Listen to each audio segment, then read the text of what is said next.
అనేసరికి వాళ్ళ బాధని తగ్గించే విధానంలో 4 మంచి మాటలు చెప్పి ఓదార్చాలి. ఎప్పుడూ కూడా మనం పిల్లల్ని ఎంత గారాబం చేసినా ఫస్ట్ స్టార్టింగ్ కోప్పడాలి. అదే నొప్పి తెలియకుండా మనం అలాగే కనుక వాళ్ళని వదిలేస్తే వాళ్ళకి ఆ బాధ తెలియదు, ఆ బాధ్యత తెలియదు. ఇప్పుడు భార్యాభర్తలు ఉన్నారనుకోండి, కష్ట నష్టాలు వచ్చినప్పుడు ఒకళ్ళనొకళ్ళని ఈ మనసుకి హత్తుకునేలాగా మాట్లాడుకుంటేనే ఆ ఓదార్పు అనేది వస్తుంది. ఎప్పుడైనా సరే మన విషయం, మన వయసుకి మన విషయం అయినా ఎవరైనా సరే ఓదార్పుగా మాట్లాడండి. మన బాధ ఉన్నప్పుడు ఎవరైనా మనకొచ్చి మనకు కావలసిన విధంగా మాట్లాడితే చాలా హ్యాపీగా ఉంటుంది. హలో మై ఫ్రెండ్స్, ఈరోజు మనం ఓదార్పు గురించి మాట్లాడుకుందాం. ఓదార్పు అనేసరికి మనం అవతల వాళ్ళని తక్కువ చేసి మాట్లాడకూడదు. వాళ్ళ బాధని తగ్గించే విధానంలో 4 మంచి మాటలు చెప్పి ఓదార్చాలి. మనశ్శాంతిని మనం కాసేపు మొత్తం మనం చేయలేము, కనీసం మనశ్శాంతిని కలుగజేయటానికి అని ఓదార్పు అనేది. కాబట్టి మీరు ఈ వీడియో చివరిదాకా చూడండి. చూసినట్లయితే నేను చెప్పే మాటల్లో మీకు ఎంతో కొంత నిజం అనేది తెలుస్తుంది. కాబట్టి మీరు చూసి లైక్ చేయండి, సబ్స్క్రైబ్ చేయండి.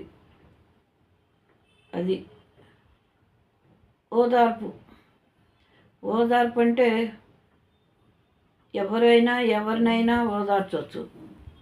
ఎందుకంటారేమో, బాధకి ఎక్కువలు తక్కువలు, కులమతాలు, తప్పొప్పులు ఇలాంటివి ఏవి ఉండవు. ఓదార్చటం అంటే మనిషికి బాధ కలిగినప్పుడు ఓదార్చాలి. అది ఓదార్పు. ఇప్పుడు చిన్న పిల్లలు ఉన్నారనుకోండి, వాళ్ళకి తెలుసో తెలియకో కాదు, ఏదో ఒక రకంగా దెబ్బ తగులుద్ది అనుకోండి. తగిలినప్పుడు కావాలని పడ్డాడులే అని మనం వదిలేయం. ఎందుకు వదిలే? మన బిడ్డ కాబట్టి వాడిని ఓదార్చాలి, ఆ ఏడుపు మానిపించాలి కాబట్టి ఓదార్చాలి. అది ఎందుకు లేని వదిలేయకూడదు. ఒకవేళ తప్పు చేస్తా పడినా కూడా ఓదార్చాలి. అది విషయం.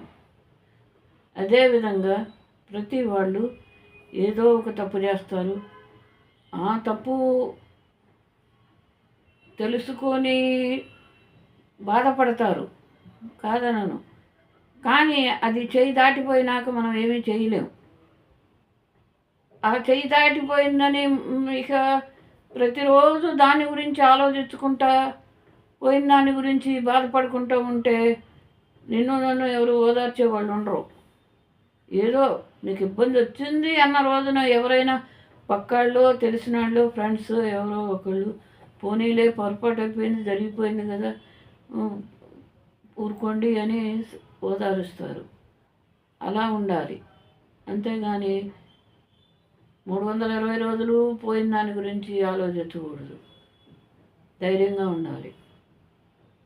అదే విషయంలో పెద్దవాళ్ళు పిల్లల్ని కాదు, తల్లిదండ్రులు ఉన్నారనుకోండి, పెళ్ళి వయసుకు వచ్చి పెళ్ళైన వాళ్ళే కొడుకులు కూతుళ్ళు ఉంటే అది పిల్లల్ని ఆ వయసులో ఉన్నప్పుడు తల్లిదండ్రులు ఏమంటారంటే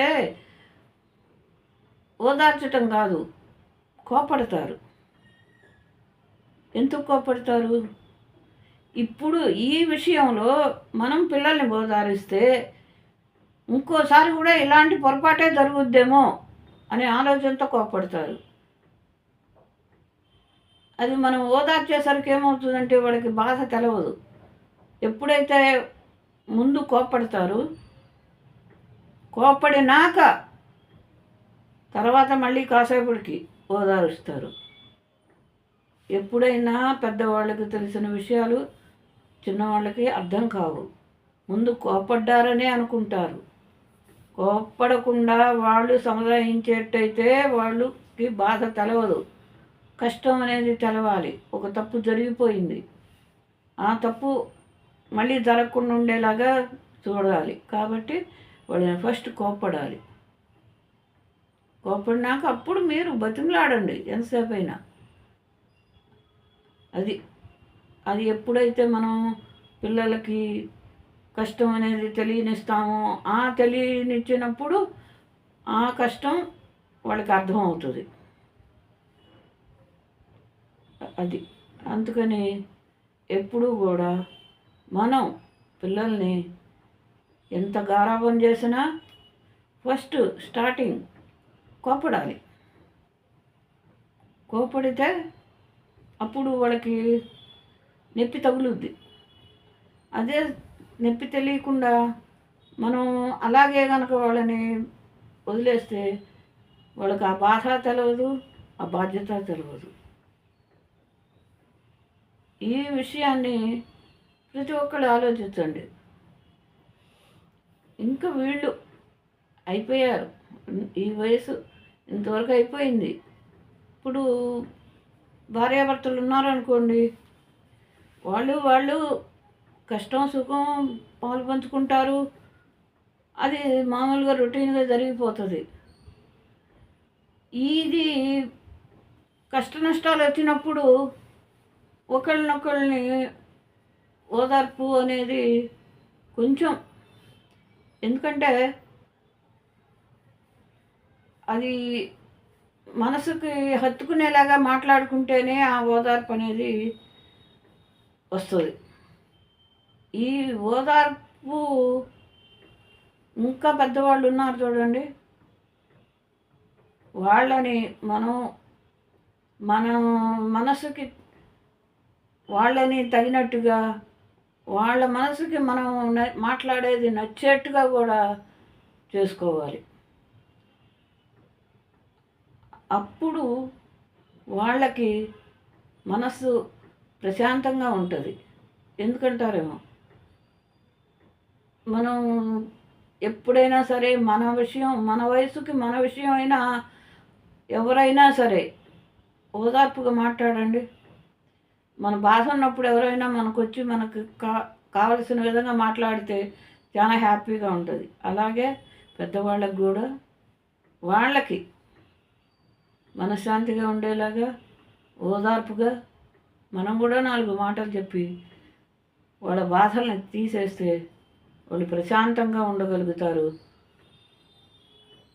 అలాగే ప్రతి వాళ్ళు కూడా వాళ్ళ సమస్యల్ని ఓదార్పుతో తగ్గించుకొని ఒకళ్ళనొకళ్ళు చెప్పుకొని ఆ మాటలు అవతల వాళ్ళ మనసుకు తగిలేట్టుగా ఉండేట్టుగా చెప్తే ఆ ఓదార్పు అనేది చాలా ప్రశాంతంగా జరిగిపోతుంది. కాబట్టి మనందరం